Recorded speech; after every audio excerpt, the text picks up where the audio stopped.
ताज्या बातम्यांसाठी महान करेला सबस्क्राइब करा आणि बेल आयकॉनला क्लिक करा। 2.5 वर्षाच्या संसारावर काळाचा घाला। पिंकी माळी यांचं विमान दुर्घटनेत निधन। विमान दुर्घटनेत अजित पवार यांच्यासह मृत्युमुखी पडलेल्या पिंकी माळी हिचे पार्थिव अंतिम दर्शनासाठी काही काळ तिच्या सासरी कळवा येथे आणण्यात आलं होतं। त्यानंतर तिचे पार्थिव पुन्हा माहेरी वरळी येथे रवाना करण्यात आले। दुर्दैवाची बाब म्हणजे पिंकी माळी हिच्या अवघ्या 2.5 ते 3 वर्षापूर्वीच लग्न झालं होतं।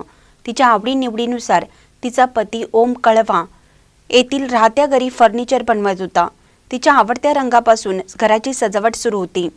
सोसायटीतील प्रत्येक सण उत्सवामध्ये हे दोन्ही जोडपे सक्रिय सहभाग घेत असत। नुकताच पिंकीचा वाढदिवस संपूर्ण सोसायटीसोबत कुटुंबियांनी साजरा केला होता।